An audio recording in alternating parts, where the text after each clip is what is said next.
Thank you guys so much for coming and joining us for our Cabin Fever series. My name is Sarah Otai. I'm the Executive Director for the Herring Gut Coastal Science Center, and I have the great privilege to work with an incredible team of smart people to bring events like this to you and to work in the schools, to work year round, both in school and after school, and to offer lots of adult programming. We're still doing our coastal meetups. We've got a Cabin Fever series that Katie will tell you a little bit more about. We're open 8 to 4, 5 days a week. So if you're freezing and want to just come in and take a big, deep breath inside the greenhouse, we are very, wonderful, think of it as your own little tiny forest bathing. But we're here during the day. We have classes coming from Monhegan, from North Haven. We're working with teachers in Machias and Calais and all over Rockland, Badalmic, Warren, you name it, we're there working on marine science, helping us solve problems and figure out with this drastically warming Gulf of Maine, how can we best address our changing world and develop a workforce for tomorrow. So we're doing all kinds of cool stuff here. I'm super excited about having Charlie here, and I will get off the stage and introduce you to one of our newest folks, which is Katie Liberman, who is our science educator and a great asset, along with Elena and Sally in the back and Hazel from Bennington College. We're all here to answer your questions. Tons of desserts. Don't leave us with all these desserts. And thank you once again for being here. Well, thanks y'all for coming to the third Cabin Fever series. I am so happy that we have a full house tonight. It has been a joy to host these, just having a bunch of curious-minded people come to learn about all things about the ocean and aquaculture, fisheries, anything related to the ocean. It's just been a fun time. We had green crabs, we had coastal resilience, now microplastics, and next time in March, we will be having Dr. Lauren Rice, Florida State University, talking about deep sea research. So pretty excited about that. Deep sea research. So pretty excited about that. I just wanted to highlight a couple other upcoming programs. We have aquatants for those with little tykes at the Rockland Library tomorrow morning at 10:30. So if you have anyone that would be interested in craft, song, and dance, that is the program for the little ones. We have a Valentine's Day that our very own Hazel, our internship intern, is hosting here about love in the ocean on Valentine's Day at 10:30 in the morning. And then our winter open house, February 20th. So come on down for some touch tank fun and exploration. We have our greenhouse and warm up with some hot chocolate and a craft. So that's coming up, and March 13th, the next Cabin Fever series. So thank you for coming. And thank you all for bringing desserts, because those look really good. I'm excited about those. And so with that, I'd love to introduce Dr. Charles Rolsky. He's the executive director of the Shaw Institute in Blue Hill, Maine. And so Charlie received his master's and PhD from Arizona State University's Biodesign Institute, where he researched plastic pollution. As a postdoctoral research scholar, he focused on green chemistry. Charlie and his research has been featured on ABC News and PBS, and in the pages of the New York Times, Newsweek, Washington Post, Forbes, Smithsonian Magazine, and many other prestigious media outlets. Currently, he focuses on researching the links between the environmental contamination and human health, which includes plastic pollution, PFAS, chemicals, and other contaminants of concern. Charlie is extremely passionate about citizen science and public outreach with groups ranging from kids to lifelong learners. I've had the pleasure of bringing my after-school kids from Deer Isle Stonington Elementary to the Blue Hill Shaw Institute, and they had a grand time learning about everything that you have to teach at the Shaw Institute. A teacher for over 8 years, he continues his mentorship through a range of internships and educational opportunities at the Shaw Institute. So I'd like you to join me in welcoming Charlie.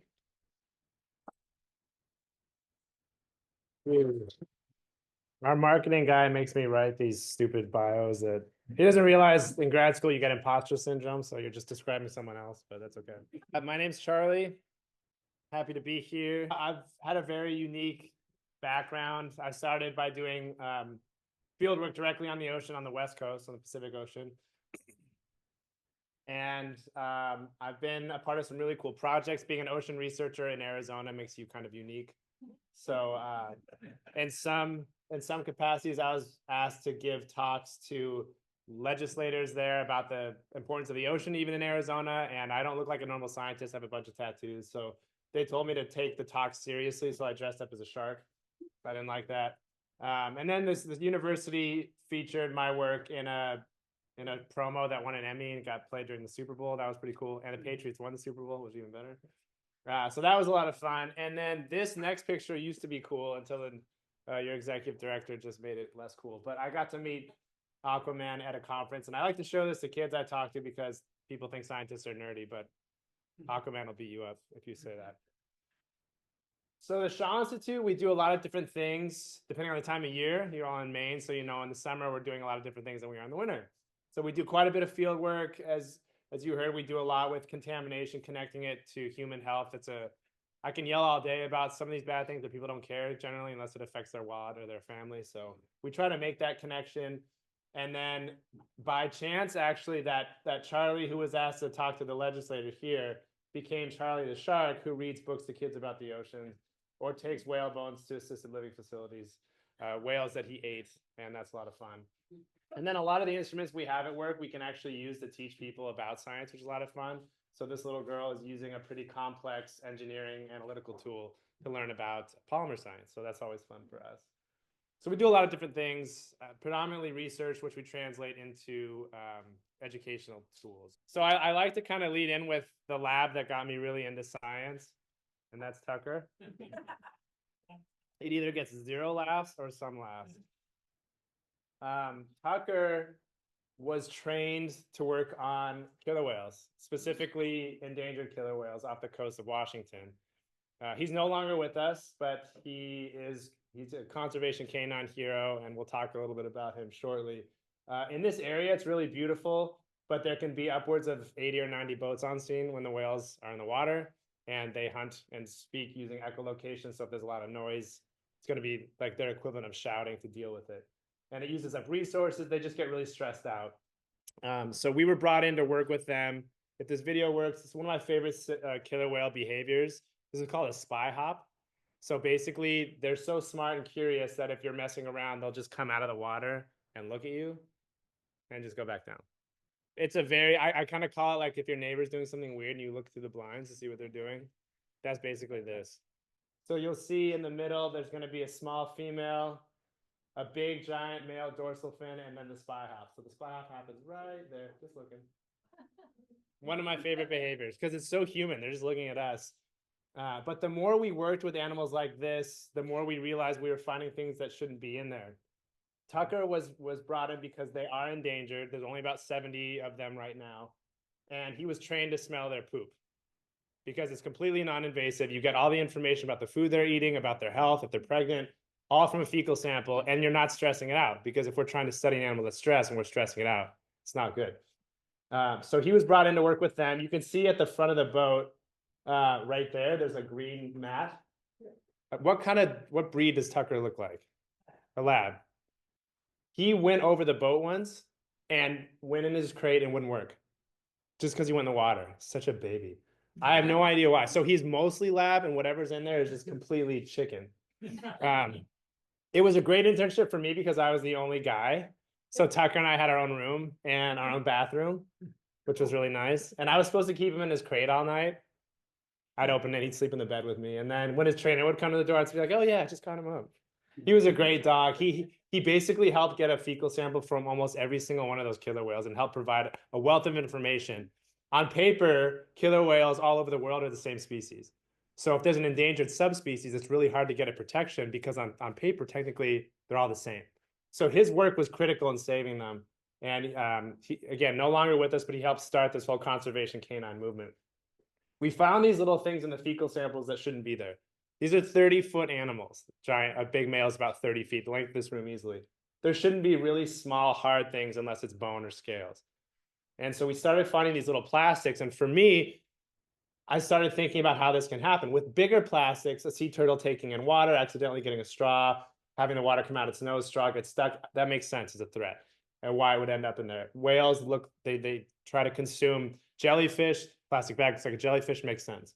But these really small things didn't make sense to me, how something so big could have something so small in its body. We also didn't know what it was doing to the animal itself. I like to show this picture of the shrimp because this is an experiment where scientists spiked fluorescent microplastics into a sample with shrimp. And you can see if you just take a subsection of that, there's maybe 5 or 6 particles, but inside the shrimp, you probably got 30 of them. So this is a really good example of bioaccumulation. If something eats 10 of these shrimp, you're just magnifying it up the food chain. And from there, we don't really know what's happening. So for me, during my PhD, I had to figure out, like, well, first of all, how did we get here? The talk will be a little controversial. I did my postdoc in a lab that loves plastic. They just think it's people failed plastic more than plastic failed people. So I've got kind of both sides of this here. We use a lot of stuff. We buy a lot of stuff. Just kind of our nature as people. There's a lot of plastic made. There's a lot of plastic used. Some of it's recycled. Some of it's discarded. How many in here have heard that recycling plastic doesn't work? A lot of people, right? How many people believe that? Okay, yeah. So it's a fair thing to say. Let me see if I can find a good example. Oh yeah, I do have a good example. So let's all pretend we work in a recycling center for plastic. And this right here, probably a PET bottle. This is brought in for me to recycle. Recycling plastics like painting. You keep the paint separate because when you mix them all up, it gets to be kind of gnarly. So I have this. It's fully recyclable, has a little recycle thing on it. Now, if I'm supposed to separate it by color, the first thing I have to do is take this off, right? This is a different plastic. All right, so now I have the bottle and we're good to go, except for this. Now I have a label with purple. So I gotta get the label off. The label is on the bottle because of an adhesive. The adhesive is a different plastic type. So by the time I finish getting this ready to recycle, it's not worth my time to recycle. So we kind of set ourselves up to fail with this. Whereas if it was all the same type, all the same color, you grind it up and make it into something else really easily. And I only know that because I've done it. So we are kind of set up to fail with this. It is a really useful material that helps preserve food, lower prices, makes planes lighter, makes my laptop not overheat, to my cell phone, boats. It's all over the place, right? That's all plastic that kind of stays in one place. There's a lot of it that we don't need. But I like to address the recycling thing because it is a thing.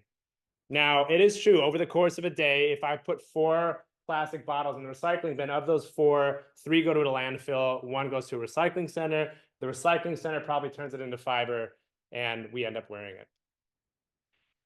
So exactly kind of my point. And the tough part about this is that you're made to be the one that has to bear that load. Please recycle.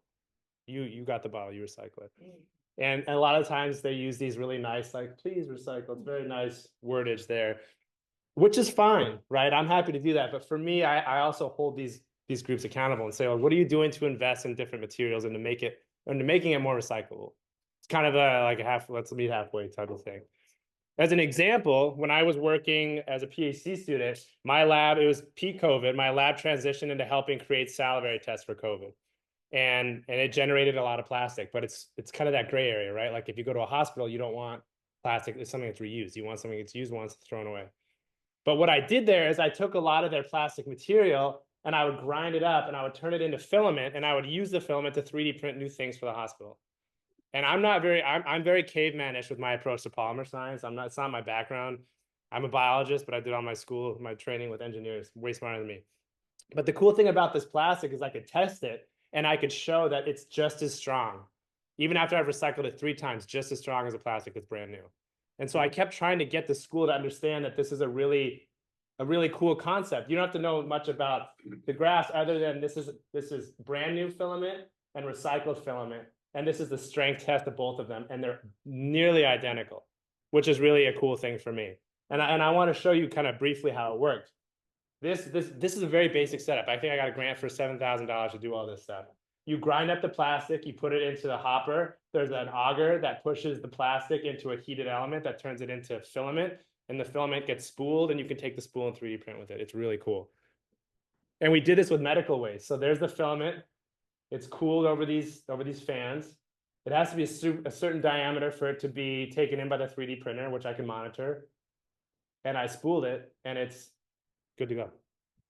This should be at every hospital in the United States.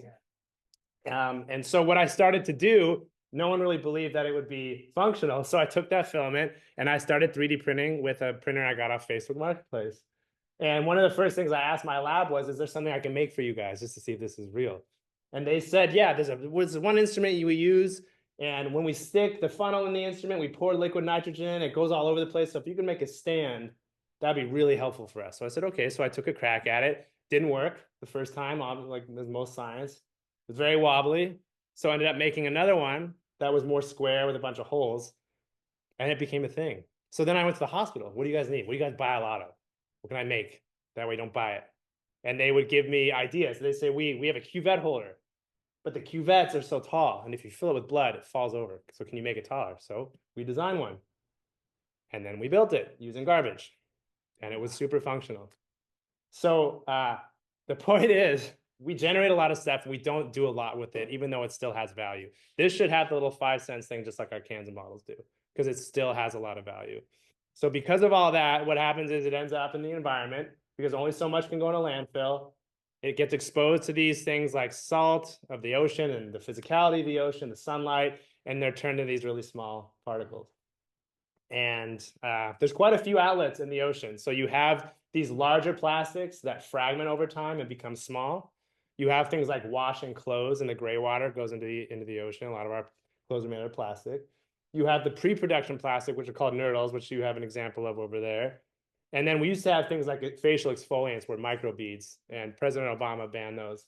We basically classify these into 2 different categories: primary microplastic, where it's meant to be small from the get-go, like these, and secondary microplastic, where larger things over time become smaller. And both of those can get in lower levels of the food chain, as you just saw with the shrimp, and work their way up and concentrate. Now, as a pollutant, it's scary for multiple reasons. You have the physical particle itself, with which a smaller animal ingests it, it could be a problem. You have the internal chemistry. So if PVC piping is a thing that we all use. VC stands for vinyl chloride. It's a carcinogen. It's within the chemistry of the plastic itself. Now, you have to create an environment where it's heated enough to be accessible to us. So it's probably going to be fine in your pipes, but it's still within the chemistry. Polystyrene, styrofoam, also carcinogenic. So you have the physical particle, you have the internal chemistry, and then the external chemistry. Plastics are either hydrophobic or hydrophilic. They like water, they don't like water. There's a lot of things in the environment that are also hydrophobic or hydrophilic, including bacteria, phytoplankton, persistent organic pollutants, and pathogens. All of these have been shown to accumulate on the surface of plastic, not just a little bit, up to 1 million times stronger than what's found in the surrounding environment. So these are basically vehicles that are able to attract these things and deliver them right into the animal's stomach or plant. It's very concerning for me. And you all have seen plastic all over the news, right? It's all over the place. But what I was seeing, in my point of view, was this: ocean plastic pollution, a convenient but distracting truth. This is a published paper. Plastic is not as great a threat to oceans as climate change or overfishing. Like, why? Why even write this? In the paper, they say that ocean plastic can provide a convenient truth that distracts us from the need for more radical changes. So I couldn't figure it out. It's all over the place in the news. Why are people publishing papers saying overfishing or climate change is worse? Well, we see these headlines quite often. You eat a credit card's worth of plastic every week. Every single piece of plastic ever made still exists. Bottles harm human health at every stage of their life cycle. These headlines are all over the place all the time, and they're wrong. This is not right. This is not accurate. I'm not going to shame the reporters, because generally what they do is they say, okay, how much plastic did you find in Blue Hill Bay? We say X kilograms. Okay, how many elephants is that? 2 elephants. Scientists find 2 elephants in every part of every part of Maine. Well, it's like, okay, not that much. There's a miscommunication there, but there's a lot of plastic that doesn't exist still. That's burned, it's incinerated in landfill. I mean, there's a lot of stuff that goes on, but these are just kind of reaching. We also see pictures like this. And as someone that eats seafood, I don't want to see this. But we do this thing in science called a power calculation. Alexis, do you like pineapple on pizza? Yeah. Okay, Alexis likes pineapple on pizza. That's the wrong answer. That's okay, though. Just kidding. Is it fair to say that this whole room likes pineapple on pizza based on Alexis' answer? About how many people in this room do you think I'd have to survey for it to be pretty reflective of the group? Maybe like of this group, maybe half. And then I'd have like a ratio. Just kidding. It's okay to have it. That's what we do as a power calculation. How reflective is that answer of the community we're talking about? So I asked the same question here. How reflective is this one fish of the entire school? Probably not reflective. So we tend to go after these things because they make things really dramatic. And if they sell. When I have new research that I present at a conference, the media is always the first one to see it, and they want to have a new story about it. So when I do that and I talk to media, they say, "Oh, what's the plastic?" And I'll say, "It's this plastic." "Oh, does it cause cancer?" I'm like, "No." Does it have a really harmful effect on people? No, not yet. And then they'll say, "All right, well, we're gonna just go with this other story." So it's this kind of vicious cycle. But then a lot of scientists will say, like, "Yeah, it could. It's like, and then they publish that, and then it gets all this attention, and then we end up with these stories that fit this term greenwashing. It's kind of making something out of something that it's not. And I now try to apply this same logic to not only my own field, which is plastic pollution research, and also industry. Not just holding science accountable. Who here has ever used dish or laundry detergent pods or sheets? Yeah. So they're promoted. My dad bought them. Our former administrator bought them. They have all of this really small writing, definitely not on accident. But they have things like biodegradable, vegan, plastic-free, simple, worry-free ingredients. So you don't have to worry because they told you don't have to worry. So it's really nice. Free and clear, right? Nice leaf. And then really small things that they put in terms of like the ingredients in it, right? There's a common ingredient in both these called polyvinyl alcohol. Polyvinyl alcohol is plastic. It's water-soluble plastic. So you basically make it so that it acts like salt. It serves its purpose really well as these pods because it dissolves and the detergent comes out and everything's great. But it's plastic. So when they say plastic-free, that's 100% wrong.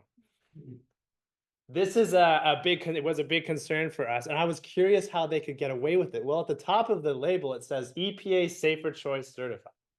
So that means the EPA said that this is designated as safe. There's different designations. There's gray square or something concerning. Green circle means it's been verified to be of low concern based on experimental and model data. And sure enough, polyvinyl alcohol is right there in the green. I went to the EPA and we started to research this and say, like, this is concerning because you don't have the data that we've seen. Can we have the data that you have that says it's based on this? And they said, no, it's private.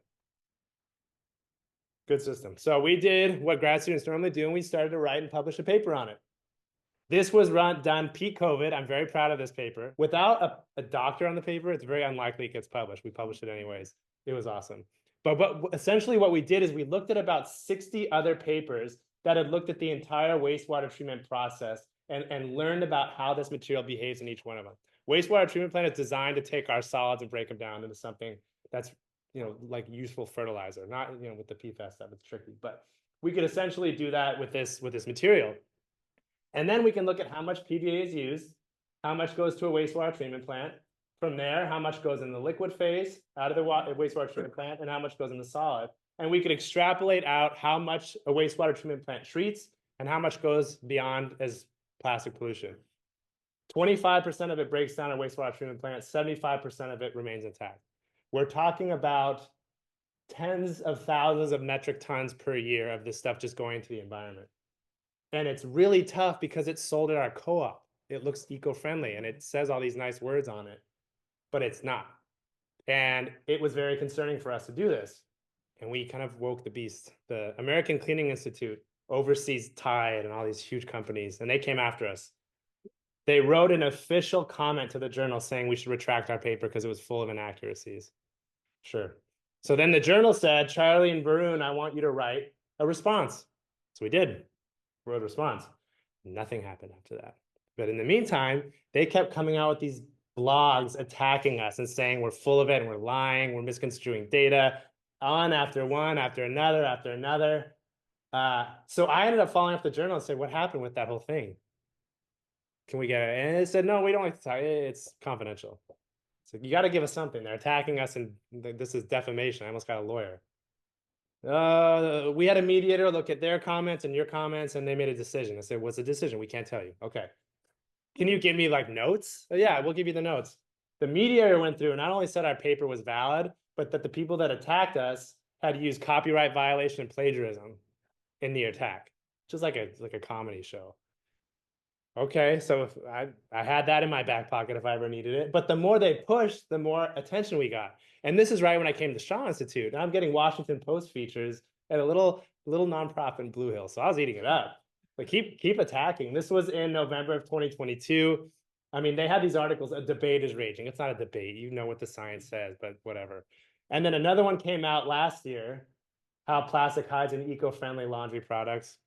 The entire city of New York started a ban on these because of our research. And we actually kind of said banning stuff is a tough start. It's a really tough way to go about this. We should start by looking at what can go down the sink and what regulations are out there. At least they changed the labeling, so they can't say plastic free anymore, but they can still say like no bad stuff, free and clear. No.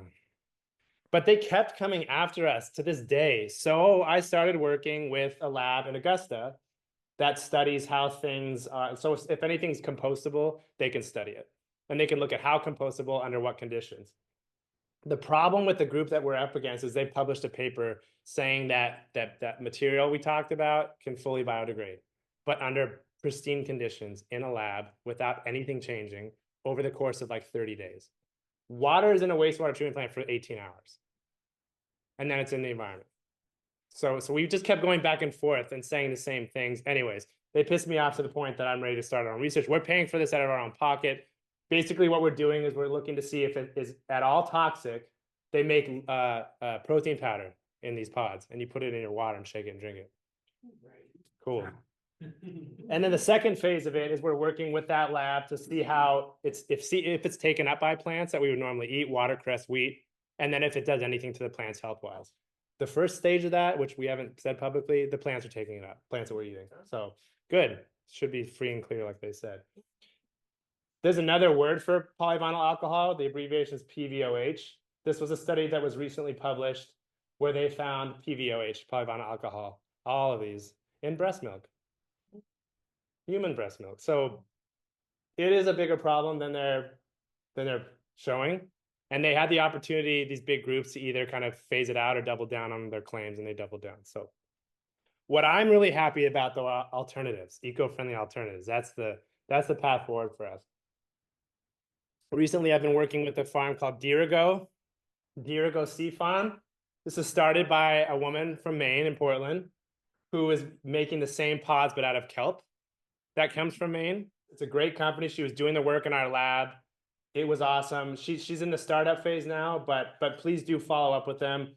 I hate condemning a material when it's so popular because this stuff is used all the time. It's hard for me to say it sucks, don't use it anymore, when I can see that people are buying it. So what I'd rather do is just slip in something that's eco-friendly without them knowing. And then all is good. And so I love that I can promote Dirigo. There's a lot more companies that are doing this. But at this point, we had studied plastic and a lot of different things. Oysters, red-footed booby poop from the Palmyra Atoll. We had a really good methodology for doing this stuff.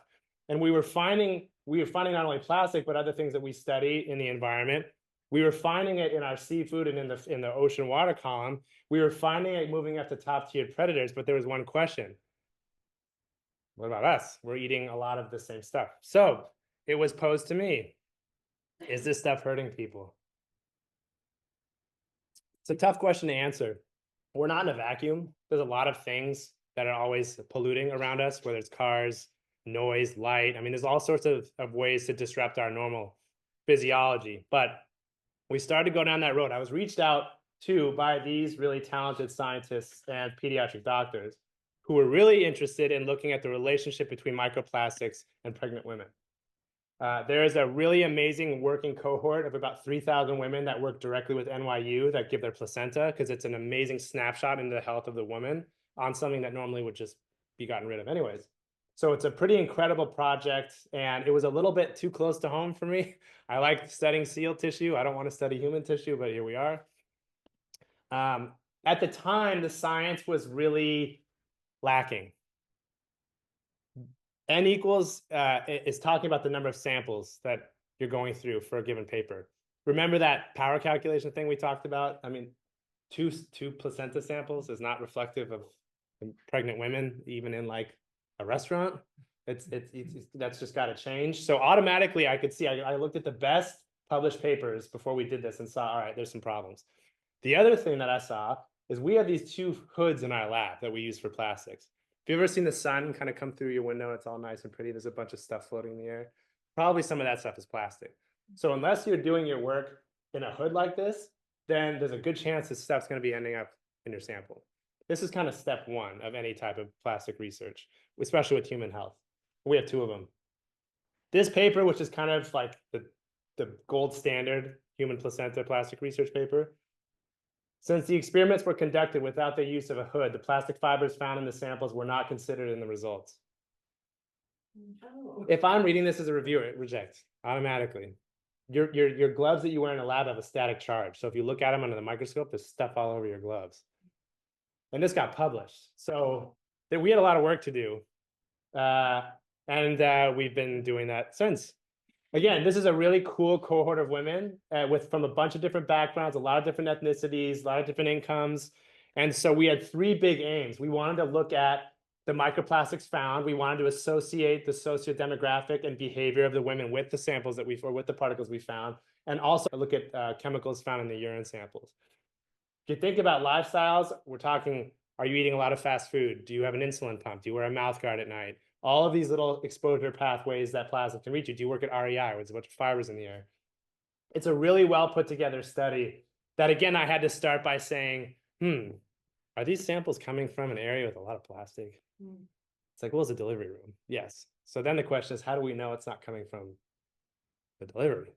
So I had to take every single piece of plastic involved in a birth and analyze it and make a database of it, which none of these other papers have done. And for me, it's like, I don't know why I'm not doing this. We submitted a grant together, NYU and us. And just to show you how hard it is to publish a paper, you get to get a proposal like this. You get a ranking when you submit a proposal. It's kind of like when you say I'm in the top 5% of my class. You want to be in a low number. If you get 1 to 10, you have a 99.3% chance of getting in. If you're at 11, it drops to 60. If you're at 21, it goes to 9%. I submitted a proposal with my advisors, a famous scientist. We got 26, automatic rejection. Whitney, who was the researcher, and I were first-time submitters to this, and we got a 9. And that was really cool. We got assigned the percentile ranking June of 23, and we were approved for the budget in September of 24. It takes a long time. So when people say, like, why don't you apply for grants or just use a grant? It's a long time. And then at this point, you're talking to these researchers, and you say, I don't have the money. So do I do the work and go into the red? Or do I wait for this to happen? And maybe in that chance, NYU realizes, like, we have this instrument too. We're just going to do it ourselves. So we just did it. It went really well. The first couple stages of it were very successful. Presented it at a conference in Ireland, which was really cool. And I kind of had this let's be better at doing research thing without trying to sound like a jerk. And a lot of the people that had published those papers were in the audience. So it was a little tense. A little tense. That's okay. Now, those hoods I show you, I can run maybe 6 samples at a time. It's a small nonprofit. I'm doing all the research. I'm not trying to do more than that. And I said, don't talk to your friends about this. So we're going to just keep it quiet. And then automatically Harvard and my alma mater reached out. Harvard said, I'm a gastroenterologist. I'm really concerned about having something in the body with people that are battling Crohn's disease, ulcerative colitis, diverticulitis, and cancer. Their thought is, if there's something foreign in the body that your body's attacking, it won't spend as much time working on the disease. Now, my advisor, I apologize for the language. My advisor used to say something to me, which was, and he would always say, I'd say, oh my gosh, we found plastic here. And he said, so what? So for me, it was important. It's true. You can't just find it. You have to do more. It's in the fish. What's it doing to the fish? This to me was a big reason to go into it, because what is it doing to people that really can't afford to have something foreign like that in their body? We ended up putting together a proposal. So they're going to start sending me samples. They're not saying that microplastics cause the disease, but if they're in there, it could have a bad effect on the person fighting the disease. Then folks from the Banner Research Center at my alma mater started, well, I first should say this. This is another example of tissue getting rid of. So if you have a bowel resection, the person has a surgery, they get rid of the tissue. And again, the tissue is a snapshot into the health of the person, which is great. Neurodegenerative is autopsy. So this is a whole different ballgame. These are people now saying that if you have Alzheimer's and dementia, having plastics cross the blood-brain barrier could really worsen the disease or worsen your body's ability to fight the disease. Again, all of this was paused because it's not important, apparently. This is all going on right now. I actually went through my first set of cerebral cortex tissue, and it was kind of humbling because, again, it's from an autopsy. That was different for me. But the amazing thing is we're now doing this work in our basement lab. And this is Emma. She was one of our former interns who worked with us. And then Gilly was one of our other interns. And so it's really great for us because we want to take interns and put things on their resume that are going to knock people's socks off. So they can say that they're coming to Shaw Institute, digesting human tissue, looking for microplastics, which is really cool. But I started to get a little worried because more and more people caught on. We're talking a lot of samples being sent to me. So I had that moment that you can all probably relate to, like this. Well, I'm gonna need a much bigger boat. Yeah. So I got hit with that and ended up making the biggest purchase in our history by buying a new instrument called a pyrolysis GCMS. Mass spec is kind of the future of the field. It's really new when it comes to plastics, but it allows me to run 48 samples at a time, which is great because I was doing 6. But then I realized it doesn't fit in our lab because we're in a basement lab. Scientists are really, really bad at thinking things in a linear way. And I'm the director too, so I have to be get a ruler out. Like, this isn't gonna work. So then there was a building in town that used to do it does CBD, and the guy that runs the company thought that they could be a testing lab. It fell through, whatever reason. So there's a building in town in Blue Hill that has a giant, beautiful lab in the middle of it that no one's using. So I started renting it. Our board really wants to buy the building. It's a beautiful building. It's only, I think right now it's $770,000, which is cheap for Blue Hill. It has a lab. There's 3 other businesses there. So we're making a really big push to buy it. Anyways, here's what the instrument looks like all set up in our lab. It's beautiful. It's very expensive. It typically retails for about $200,000, but I'm really good at getting deals. My dad's really cheap, and I learned a lot from him. We also couldn't have this in our lab where we are now because our lab where we are now is very into education and having kids work on stuff. Having gases under pressure around kids is not ideal. One of the carrier gases for this instrument that allows you to move samples through it, and I can talk in more depth about how it works, but maybe it's not interesting. But one of the gases that it hooks up to is helium, and helium is finite and very expensive. So it's a very expensive instrument to use, but this is the future of the industry. We were just gifted another instrument by an organization called Quahog Bay Conservancy, which I hadn't heard of, but they had an instrument just basically sitting that we could also take advantage of. The tough part about this instrument is that it basically burns the sample at 600 degrees, and then it turns it into a gas, moves it into the mass spec, and then the mass spec can read all the different parts of it. It's destructive. So you can only analyze the sample once. This other instrument that we're given is non-destructive, so you can almost do them in tandem with each other, which is really great. It's a very tough instrument to use, but it is the future of the industry, so we're really happy to have it. This is one of the questions I always get. Do you ban it, do you recycle it, do you replace it?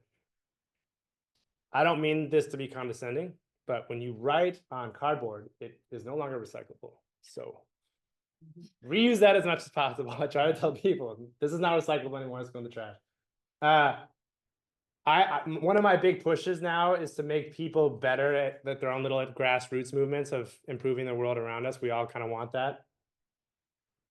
This is not the best strategy when your shoes are plastic and your hat's plastic and the sign's plastic and the vest is plastic and your glasses are plastic. So that's not ideal. I get the sentiment, but we can't just stop it, right? Hospitals aren't just going to stop carrying syringes. It's not going to happen. But it's a combination of all 3 of those things. You can ban some plastics that I think are terrible. Styrofoam is terrible. There's some mycelium plastic or kind of bioplastics being used. You can't ban something until you have a replacement for it, right? You just can't. It's like when we talk about PFAS. That's another thing we research. PFAS is really bad, really toxic. But firefighters need their gear to have fire retardant properties, right? Flame retardant properties. So until you replace it with something that doesn't make them less safe, then it's just not a thing. The lab I used to work in is now making replacement chemicals to PFAS that is completely eco-friendly and all that fun stuff. Didn't Maine ban PFAS in fire? They did, yeah, and in foam too. Yeah. And so for me, my first question would be, does whatever you're using still have the properties to repel flames? Because that's ultimately what we want. Now, we don't need it on couches probably and all that other stuff. But to ban something, you have to have a replacement. You have to have a replacement. That's my favorite area to work in right now is the replacements. They're making some awesome stuff now that is not plastic, that's considered a bioplastic. It's a step in the right direction. And in that sentiment, step in the right direction, I'd like to introduce you to Sun Chips. Anyone ever had Sun Chips? One of my top 3 favorite chips. They made a 100% compostable chip package, not with an asterisk that says only in an industrial facility. I mean, truly compostable. They worked with that Maine lab I talked about that we're working with to make this, spent a lot of time on it and a lot of money on it. They were so hyped about it that they actually paid for a Super Bowl ad to talk about it, which is not cheap. It hit the shelves, people opened it, they said it was too loud, they stopped buying it. I'm not kidding. Too loud. Yeah, so if you're eating at night and snacking in secret, the bag was too loud. So if I'm any of these big businesses moving forward, and someone says you should be more sustainable, I'd say no. And no, why would I invest all of this if you're going to complain about something? We have to realize that we might be on step 2 of 10 in terms of the solution. And just because it's not perfect, we shouldn't disregard it or blow it off. It's going to take a transition to get there. And that's what I try to get people to understand. This should be everywhere. And the perfect demonstration of this is for Sun Chips to do it and Lay's to be like, holy cow, that's awesome. We're going to knock it off and sell it cheaper and make more money. And then we're like competing to be more sustainable. Boom. I love that.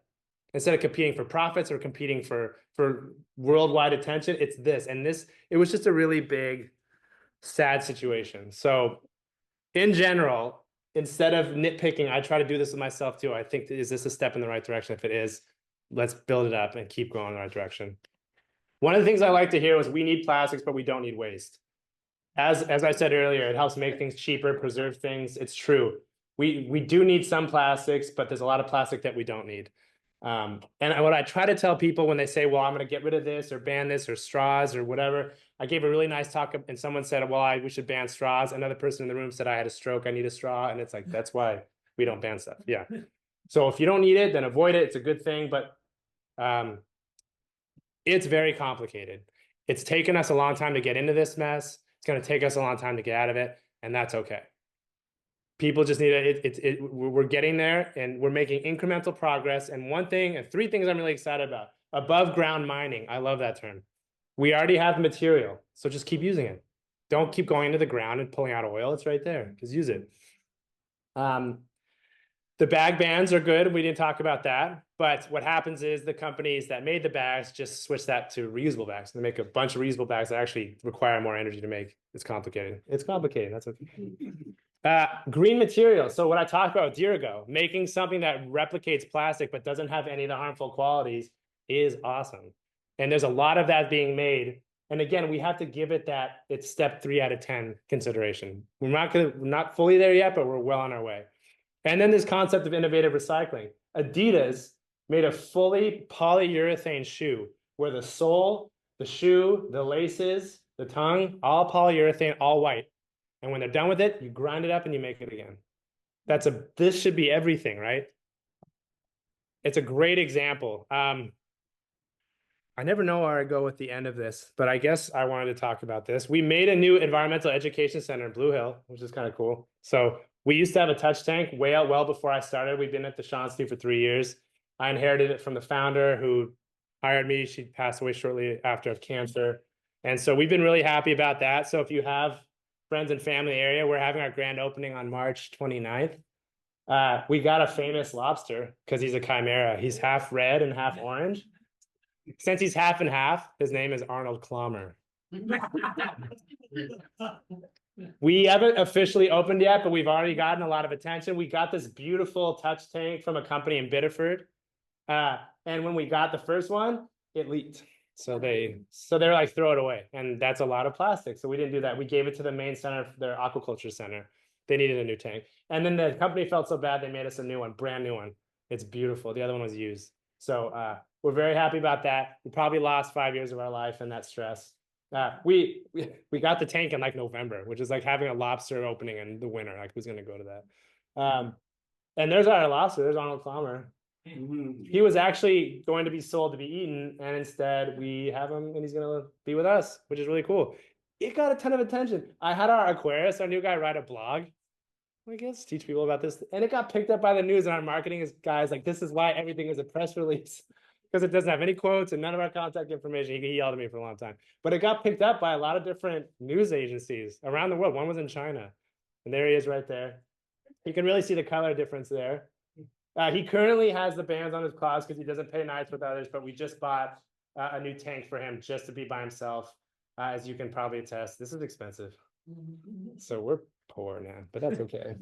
So we're going to design this whole education center that replicates all of our research, microplastics, PFAS. It's going to be really cool. We're very excited. The walls are going to be all decorated, not with humpback whale, but with other stuff. We're probably going to have something featuring our terrestrial research and maybe a nice image of Bar Harbor in the background. So we got all this mocked up just because we're really proud of it. And one of the moms who brings her kids in, she's an illustrator, and she drew us all this stuff. So that's a depiction of our touch tank with the hands reaching in. And then she made this banana pose seal. If you didn't know, that's an official scientific term for a seal on land if it's doing that, is a banana pose, which is adorable. So we're going in a really good direction. We're really happy about this. For me, it's a shame if you can't take complex science and make it something that's relatable to people and get them to understand. There's a lot of scientists that suck at talking. So we're trying to be the opposite of that. I also brought our impact report. First time we've ever written one of these. It, again, took years off our life, but it worked out. So if you want one, I only brought 10. It's online as well if you go to our website. But with that said, if you have any questions, I really appreciate everyone coming and listening to my chaos. Yeah, sure. I want to make sure I understand. You said you write, use a pen on cardboard, it's really not recyclable? They're going to throw it away, yeah. If it goes to a recycling center, they'll throw it away. A box that's printing, that's cardboard. That can throw away? That's a gray area. It depends on the recycling place. So it's basically like if their input has a lot of that, then they'll have a way to recycle it. But if it's in a place where they don't have a lot of printed cardboard, they might just say, I don't know what to do with it, and throw it. I'm gonna say, most cardboard has tape of some sort. Right. Can they separate that after grinding? Probably not. But this is the stressful part for me is everyone says, well, the tape is tough. And it's like, well, it's coming from Amazon. They have more money than I do. Fix it, Amazon. Like, they need to hire more material scientists that work in the field of sustainability.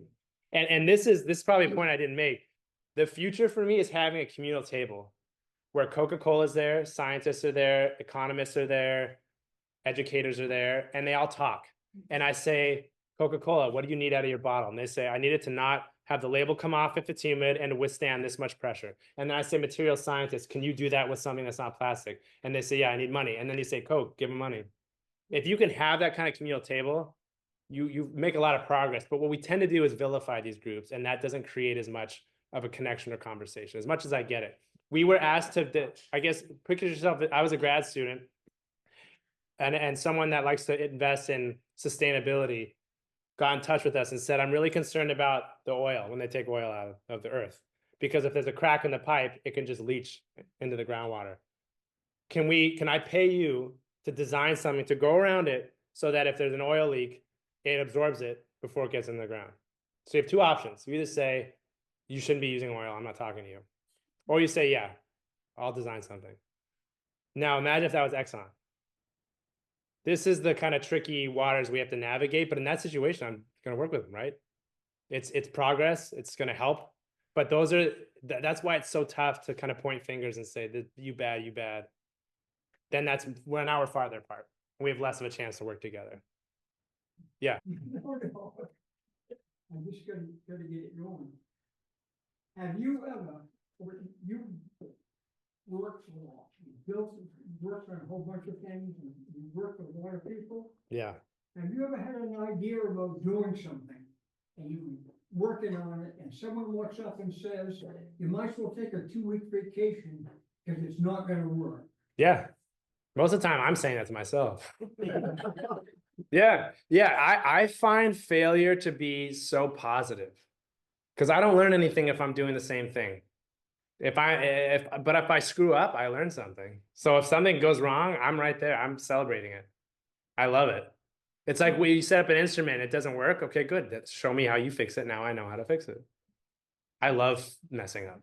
It's about the trash to energy initiative. Yeah. Is that more harmful or less harmful? So in sustainability, you have these situations that are kind of similar to saying, do you want me to kick you in the shin or punch you in the arm? And you might say, I have bad shins, punch me in the arm. And someone else might say, I have bad arms, kick me in the shin. It depends on how you define better or worse. That might be this, we have this massive plastic, and if you use a bunch of energy, you can convert that back into oil that could be used as a feedstock or like a gasoline. The counter of that might be it uses a lot of energy. But then you're on the other side saying, well, it's a useful way to work on all this trash. Excuse me. And for me, I'm always saying, no, that's that idea that's 3 out of 10. Maybe if we can get enough people working on it, we can lessen the footprint and then actually do something with it instead of having it just sit in a landfill. There is something there. The chemistry is good. There's all of it is good. There's just a big disconnect between industry and science. And that sucks. Science needs to be better about communicating with industry. Industry has to be better about being open-minded and listening. And that's why I try to create that kind of hypothetical communal table where we listen to each other. Yeah. Isn't a part of the problem is competition, that if they're competing with other people, they don't want to give them any of their secrets. So, Right. So they don't talk. But it's easy for me. NDA, you sign a non-disclosure agreement, and then you work together. We're in probably 2 or 3 right now. You sign it, I won't talk about it, sure, and then that's it. Generally, you present this as a conference. You don't talk about maybe like the secret stuff, but most of them want a patent. And the patent ends up being pretty public. So yeah, you're right. I mean, what we really want is to have competition to see who's going to be the most sustainable. And now you see that with like arenas. Oh, we like arenas for sports. We have no trash. Everything gets reused, or we grow our own food. I mean, that's like even being here and seeing the hydroponics now, it's like, well, now I want to do that. And so if you can make the competition, like who could be the most sustainable, you got something. And then when they realize that having the opposite approach leads to less money, you also have something. And I think that's what they're starting to catch on to what's happening in Europe, and Europe's a little bit more advanced than we are with this stuff. Jerry, he's asking, can microplastics be mapped in the oceanic environment and are they concentrated? Can they be mapped in the oceanic? The ocean is variable. It's moving all over the place. It's hard to, it does concentrate for these gyres of trash. It's not really like a floating island of garbage. That does exist some places. It's more just they started sampling and they found one here, and they stopped finding them here, and they call it like an island. You can map it, but things tend to move around so much that it's really hard. They accumulate in certain places depending on the seasonality and the weather patterns, and that's predictable. But it's really tough because the next day or at low tide, it's gone. It's somewhere else. But we're finding on the bottom of the ocean, top of Mount Everest, they're really going everywhere. Yeah. Are you saying that all of the fish and the lobsters and everything in the ocean has plastic in it? All of them have plastic in it? I don't think so.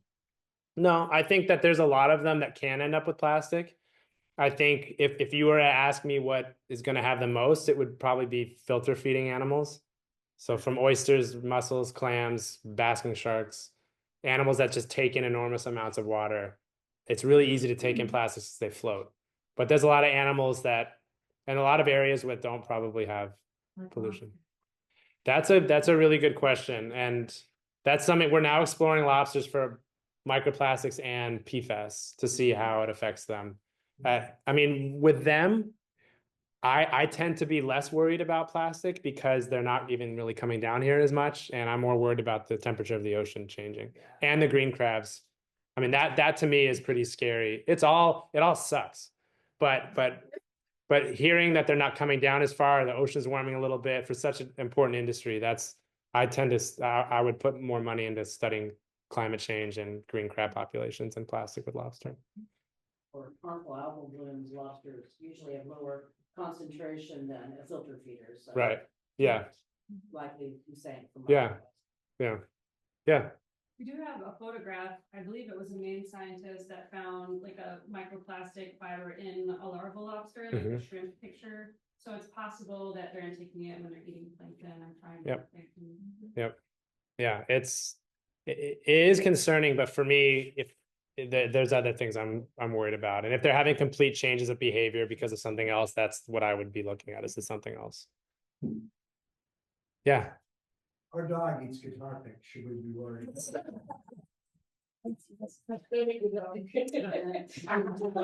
You'll know better than I will because what goes in usually comes out. No comment. Yeah. Yeah, I would try to not. Yeah, I mean that's the scary thing, right? If I have a whole cup full of microplastics within a certain size range and I drink it, most of it'll just come right back out. If it's really, really, really small, that's when it can enter different organs and tissues, and that's when it can cause a problem. But these larger particles, if I were to break off a piece and eat it, it'll just go out. Yeah. All right. Listen, give me some plastic in about 3 hours and some brand, and we'll have it. Yeah. So I'll tell you this story. I can't say a lot about it because I'm under an NDA for it, but I just went to Ohio, beautiful Ohio in the winter. And I work with this amazing company that made a filter that goes in your washing machine. Because if you can think about all the fiber that ends up in the dryer, there's even more that goes through the gray water. So they made it's called Cleaner, CLEANR. They're actually looking for people in Maine to use their filter. But yeah, it's basically right now it's a startup, but they would have the water go through that filtration stage before it finishes the wash, and it pulls out a lot of up to 90% of the microplastics that are in there. And what do you do with that? Right, throw it away. So when people ask me about the PVA thing, right, they say, well, I'm buying the pods because it's better than the jug. I say it's not. The pound in a box is a multi-layer film. There's different layers to that. Right. So for me, I try to work with the biggest issue. The pods become pollution instantly. The bottle has a 10% chance of getting recycled. Otherwise, it'll sit in a landfill. Those things become tiny, and the smaller they get, the worse they are, and it becomes that right away. So it's easy for me to say, for me, I'd rather use the jug than use the pods. So it's just like, it's when I said punch or kick, it's like, it sucks right now. But the more attention that our paper gets and that this field gets, and if we piss off enough people, then the industry will start to listen. Yeah. New York Times is keeping me awake, which was a few days ago. As a result of the fires in Southern California, the description was that it was just such a blaze that they don't even have microplastics. It became aerosol because it is, and the example they gave is, imagine you are now breathing what was a bicycle, but now it's molecules in the air. Is that, the idea of going back to California and breathing in the aerosol, because it does last quite a while. That air is not good now, I know. Yeah. But is there anything to be done, or is it just going to get worse? I can see how you're working on taking microplastics out, but aerosol kind of blows my mind. Yeah, we make things that serve really great purposes, but we don't always think about if there's a disaster and that chemistry is made accessible to us. And when you hear about chemicals that are used or plastic that's used, it's purpose driven. It's used for a reason, right? And that's why it's in there. So when it becomes available to us in something like a big fire, that really sucks, but it's in there because it's supposed to be doing something. It's like with plastic, it's going to be really rigid unless you put phthalates in it. And if I want this on a plane where there's a pressure change, it needs to be flexible. But if I burn this and breathe it in, it's not healthy for me. So unfortunately, it's probably one of those things where people made it and they would say, I never thought in a million years that half of California would burn. In terms of it being air, there's a little bit of truth to that. Plastic melting points that were like 400 or 500 degrees. I don't know how hot fire burns. 2000. Oh, then yeah, it depends on what's being combusted. But yeah, you're going to eventually turn it just to carbon if it's hot enough. But yeah, the air quality will pass. It's incredibly tragic, and yeah. think about the World Trade Center, that ash Oh, right. stayed in the atmosphere for 3 to 4 weeks. One thing that was a huge help was a big rainstorm Yeah. on September 14th, And then washed 80% of the material into the Hudson River. So there has been these big rainstorms that are, and ash can only travel so far. And it's getting, colonized too, and so some of it's getting lofted, stratospherically, but most of it's going to settle to most of the wind coming, as you know, is gonna come off the ocean and toward the east. Yeah. So you'll have areas that soil scientists are gonna be looking at, mainly because of the wineries. Right. So you've got all these wineries and they're really concerned about, do they have to abandon their winery? And so all these particles get dropped off, fall out into the soil. And so they're gonna be testing the soils, testing the grapes, testing the crops for the United States. That's what's really tragic about this, is Mhm. that it just took, like 40-50% of the produce from, the United States comes from California. Right.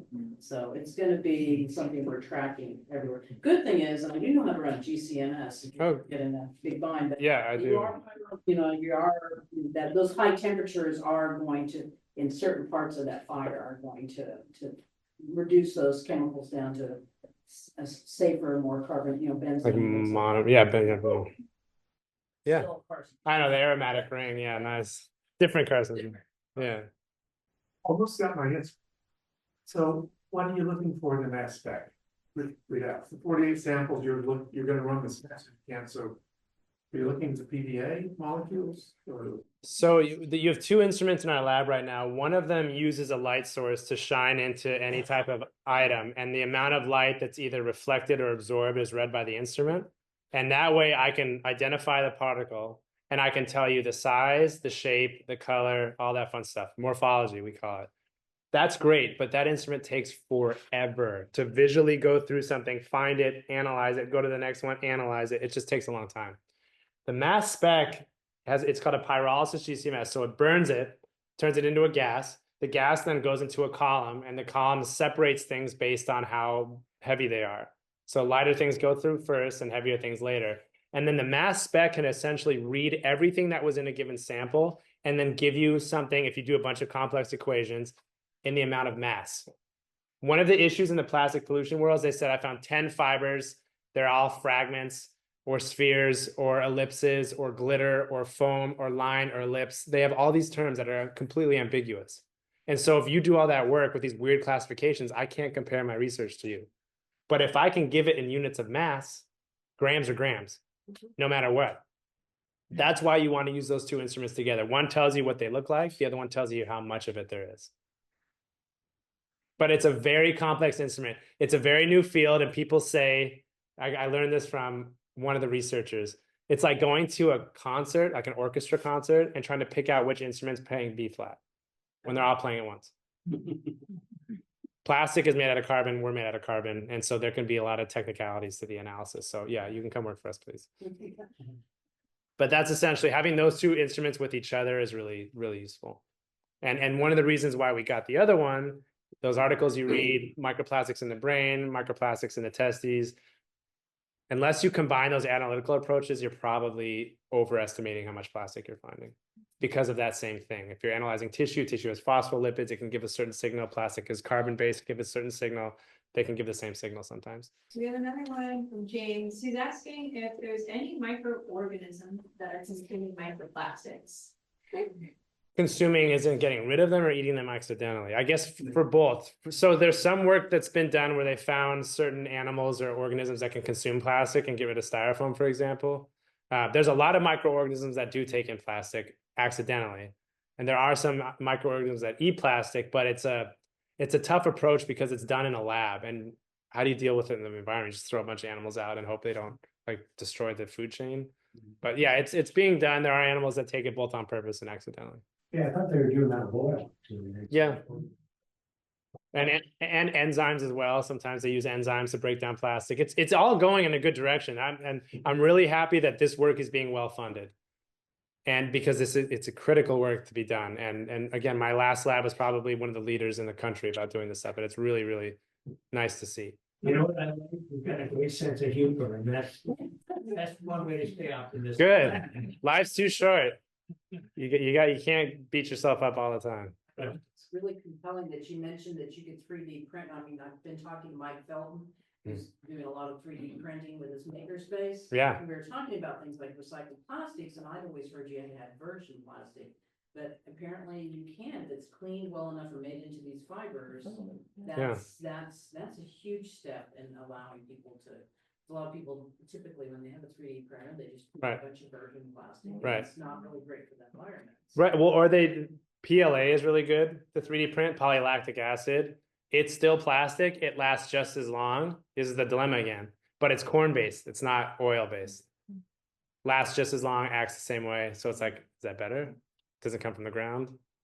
I have heard that there has been some research done on certain plants like water hyacinths and maybe cattail that are used to absorb certain pesticides and other toxicities in soil and water. Is there any studies, maybe it's starting in the chemical world, where that kind of absorption is of these chemicals from plastic? Yeah, I mean, it's been done before. One of the bigger stories with that right now is corn and PFAS chemicals. So if you put corn on land where there's a lot of PFAS saturation, it actually goes up into the corn, which is, and then, but then the question is, what do you do with the corn? Yeah, you want it. You don't eat it. You just, no, you're not gonna eat that corn. It just gets removed. Yeah, it gets removed and put somewhere else, but it's better than being in the ground is the argument. Yeah. Yeah, there's certainly a lot of evidence to suggest that. And that's where they've found novel materials are really good at taking things up. And so it's like, oh, we should put that in the ground and it'll pull the stuff out of it. So it's been done. And this is a real microcosm, but has there been research done in places where people have septic systems or not even septic systems where the water just runs, wastewater, gray water runs out onto the land or down into some rural, I'm talking about rural area. Yeah. And what the soil looks like in those places and if there's different plant growth that's happening in those places where. Yeah. A lot of. Yeah. That's where, so we study a lot of harmful algal blooms and a lot of that can come from wastewater that's not treated. If there's a lot of phosphorus or nitrogen, then, and it doesn't go through any treatment, it doesn't get sequestered anywhere, it can lead to, at least with us, it can lead to a lot of algal blooms and a lot of phytoplankton that you don't want to be there. So yeah, it can change the dynamics of certain ecosystems. And unfortunately, it's usually done in areas where it's not studied. And there's a lot of that out here. A lot of people have houses where the septic system or gray water just goes. Right. And it's tough. It's hard to make progress in those situations because the people don't want us around looking at stuff. No. And there's a whole concept, especially where we work, where people are like, well, my beach, and it's like, it's not your beach. It's nature's beach. It's your land. Yeah. So the opportunity to study would be really interesting, I don't think. Unless it's a really willing person, I don't know that we would get in there. Do you have any suggestions for laundry? Like, do you even need soap? Can it just be the adaptation that cleans it? Because I was also told by a dental or periodontal professional, like, you don't actually need toothpaste. You just need the mechanical action of brushing your cloth. It depends on the end goal. I end up with a lot of stuff in my clothes that I want off my clothes. Work with a lot of chemicals, a lot of gross samples. So in that case, I would want a detergent, but for some people that don't really care, maybe the agitation's enough. You can make homemade detergent. The guy who owns a coffee shop in Blue Hill said that he did it, but his kids said it was disgusting. So I don't know. I mean, it's doable. I use detergent. I think it's useful. There are more companies coming out making sustainable detergents. I just had a meeting with a guy. What was the name of his detergent company? I can tell you. He just started. He's an interesting guy. It's a really affordable detergent that comes as powder in cardboard packaging. And it's a good example because if he's successful with it, then Coco Clean is the name of his company. Coco, first word C-O-C-O, and Clean. And I'm not saying he's the best. I haven't tried it, but I had a meeting with him and his product looked kind of cool. So if it becomes popular, other people are going to knock him off, and now it's good. Less plastic, more cardboard, more detergent. We open on the 29th. We're loosely trying that. We're kind of scared. But yeah, March 29th. Technically, we're open. So if you're in the Blue Hill area, you want to stop in, get a little brief tour. Not much of us. I'm the only full-time staff right now. I'm hiring a research technician to start in March. Danny, my wife, is our education specialist back there. She does all of our education work and programming. So we're growing, thankfully. It's been a nice little process. But if you're in Blue Hill, come through.